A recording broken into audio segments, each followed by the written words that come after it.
Kuya, napunta. Guys, puno sa Dollar Hit. So, dito kami sa Tony's Barbecue. Ito yung West Covina. Dito yung mga Filipino store. Oh, Jollibee. Bakit namin Jollibee? Huh?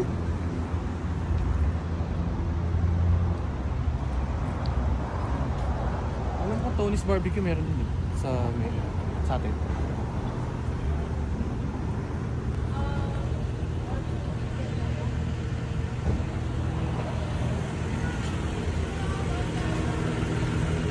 And 2 coconut chews. The total is 40 and 84.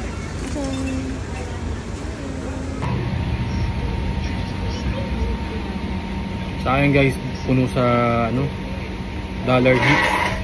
Yun yung sikat na barbecuehan dito sa West Covina. So, malit lang kasi yung pwesto kaya puno na Pero try pa rin namin itong Tony's Barbecue. Saan ba yung Tony's Barbecue sa atin natin? Kahit parang nakita ko yun sa sa Mega Mall.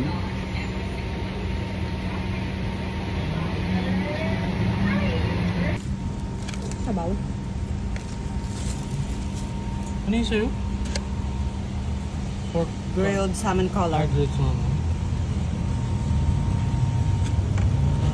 Nagsisi ako dun Hindi itong bangs ko. So yun guys, after namin kumain naglibot-libot muna kami para matagtag. At syempre dumaan muna kami dito sa walang traffic na na daanan. Yun. So day off namin yan kaya libot-libot muna kami yan sa Marshalls. So yung Marshalls pala yun yung mga discounted na mga brand. So yan, papakita ko sa inyo yung binili kong cup dyan. So pag tinignan mo yung price is ang original price niya is like $28. Yan. So meron, tapos discounted na siya, so magiging na lang siya. Yun, magiging $9.99. Yun, kaya lagi madaming namimili dyan guys.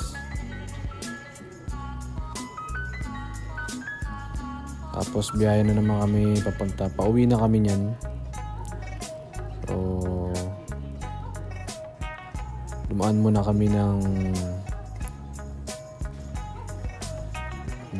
kami syempre ng vape shop. Yan. Grabe yung vape shop nila dito, talagang daming mga item talaga. Daming juice, daming mga iba't ibang klase ng mga vape. Alright.